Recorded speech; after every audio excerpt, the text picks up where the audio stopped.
तो सार शब्द को ऐसे थोड़ी मिलता है सार नाम। सार नाम की कुछ परमात्मा ने सत्संगों में भगत जी जो है शर्तें बताई हैं।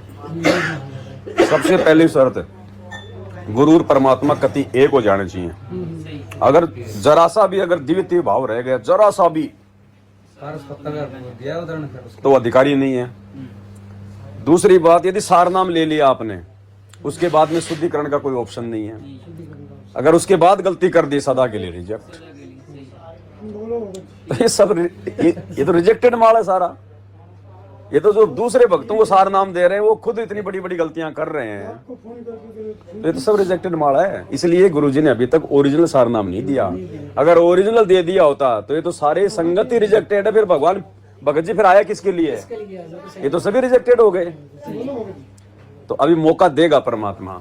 अभी सात संगतियों से गलतियां ठीक हो रही हैं। अभी जो सार नाम प्राप्ति के लिए जो योग्यता चाहिए वो सात संगतियों से शुरू करवा रहा भगवान।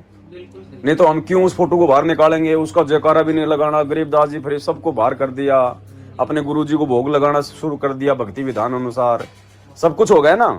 ये है सार नाम प्राप्ति की योग्यता। तब मिलेगा वो नाम जब बिल्कुल अपने गुरुजी से सीधा कनेक्टेड, दूसरा कोई नहीं। उसको कहते हैं पतिव्रता पद। चाहे भगवान, जब ये आंख तक कह दिया गुरुजी ने, चाहे भगवान उतर के आ जाओ, आदर भी नहीं करना। झांकना तो दूर, गुरुजी कहते हैं आदर भी नहीं करना। आदर का मतलब, अगर गुरुजी सामने खड़ा है और दूसरी तरफ वो दाढ़ी मूंछ वाला आ गया, परमात्मा बनाएगा रूप उसका परीक्षा लेने के लिए, और तो है कहां दाढ़ी मूंछ वाला। आपने गुरुजी को दंडवत करने के बाद अगर उसको अगर प्रणाम भी कर दिया ना, गया काम से। देखना भी नहीं है उस तरफ कौन खड़ा होगा, कोई हमें क्या लेना देना। हमारे तो सब कुछ हमारे सामने खड़े हैं। एक के साथ सब सदे सब साधे सब जाए, तब जाके भगत जी ये आत्मा में परमात्मा बैठता है। ऐसे तो न जाने कितने गए कितने न गए। हम भक्ति नहीं कर सकते जितने लोग भक्ति करके चले गए। हम उनके पासिंग भी नहीं है। और गुरुजी क्या कहते हैं, तुम क्या सोचते हो अकेले भक्ति करने से तुम पार हो जाओगे? इन बाता के पाइए कर सतगुरु नजर निहाल, राजी कर सतगुरु रूठे नू। गुरु को प्रसन्न करना पड़ेगा। गुरु प्रसन्न हो गया तो एक पल में पार कर देगा। और गुरु प्रसन्न नहीं है, चाहे तू लाख जन्म भक्ति करता रहे, यही माला जपता रहे, यही धक्के खाएगा। हमने गुरु प्रसन्न करना भगत जी। हमने तो सस्ते में काम निपटवाना है। हमने तो बाईपास जाना है। शहर में घुस के क्या करेंगे? जगह जगह ब्रेक मारेंगे, जगह जगह कोई एक्सीडेंट हो गया, कोई मर गया पर गया, मुकदमा लगेगा। हमने तो शहर के बाईपास निकलना सीधा। तो जिसको मालिक ने भक्ति करवानी होगी, सतलोक ले जाना होगा ना, उसको परमात्मा भगत जी त्रिकुटी फुरकुटी पे नहीं लेके जाता। उसको सीधा बाईपास ले जाएगा।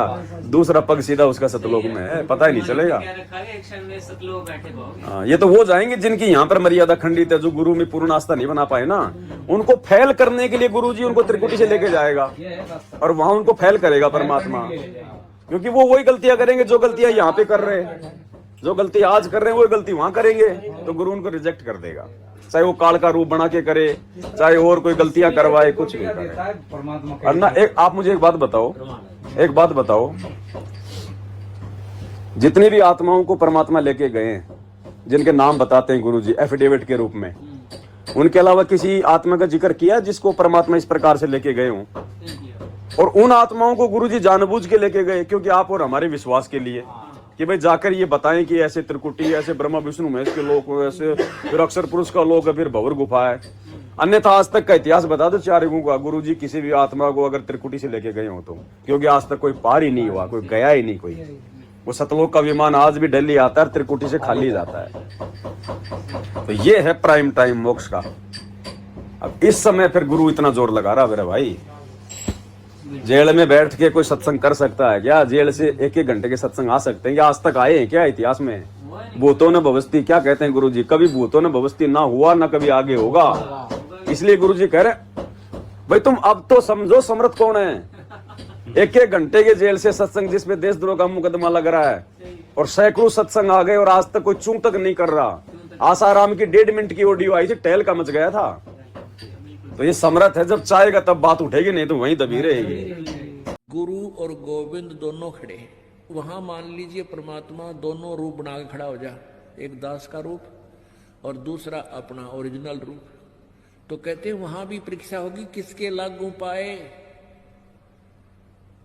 सबसे पहले कहते बलिहारी गुरु अपना, जिन गोविंद दियो मिलाए। अपने गुरुजी के ही चरणों में गिरना, वहां पर परमात्मा की तरफ अगर झांक भी लिया उधर साथ होगी तो वो रिजेक्ट करेंगे आपको। यहां भी ऐसा ही होगा।